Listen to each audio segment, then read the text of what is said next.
आज आपण अशा रेसिपीचा रिव्ह्यू करणार आहोत की ज्यामुळे अनेकांची लग्न जमलीत. ओळखा बरं? अरे बरोबर ओळखलं की राव, कांदा पोहे. कुणी कुणी मुलगी बघताना कांदा पोह्यांचा आस्वाद घेतला आहे ते आम्हासनी सांगा बरं. आणि हो, त्यावेळी काही मजेशीर किस्सा घडला असेल तर तोही सांगाय विसरू नका बरं का. सगळे आपलेच लोक आहेत. कारण मी बी तुम्हासनी एक किस्सा सांगणार आहे. हो, रणबीर ब्रारच्या लव्ह स्टोरीचा. पण आत्ता नाही, थोडं थांबा.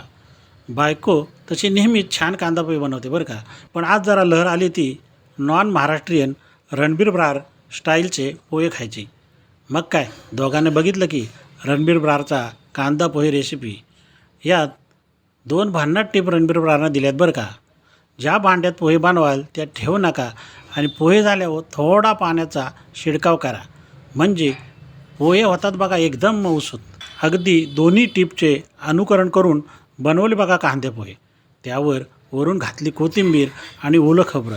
आणि काय सांगू राव, एकदम भारी वाटले बरं का खायला. म्हणजेच काय तर कांदा पोहे असो वा प्रेम, रणबीर ब्रारच्या स्टाईलमध्येच परफेक्ट बनतात बरं का. म्हणून महाराष्ट्राच्या या जावयासाठी लाईक आणि सबस्क्राईब बनतोच. चला तर मग करा की राव सबस्क्राईब. बरं, तर मग आता रणबीर ब्रारच्या लव्ह स्टोरीकडे वळूया. रणबीर ब्रारच्या लव्ह स्टोरीलाही तडका मिळाला तो रेसिपीमुळेच. दोघेही एका हॉटेलमध्ये भेटले. दोघेही तिथेच शेफचे काम करत होते. कौटुंबिक अडचणीमुळे पल्लवीने राजीनामा दिला होता.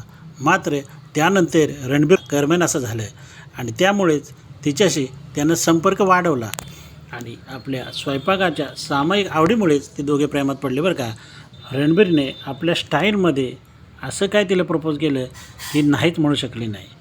रणबीरने फ्लोरिडाच्या मार्को आयलंडवर बनवलेल्या जेवणावेळी पल्लवीला प्रपोज केलं आणि मग काय, पल्लवी त्याची स्टाईल पाहून त्याला नकारच देऊ शकली नाही. आणि मग आज रणबीर ब्रार झाला की आपला महाराष्ट्राचा जावई.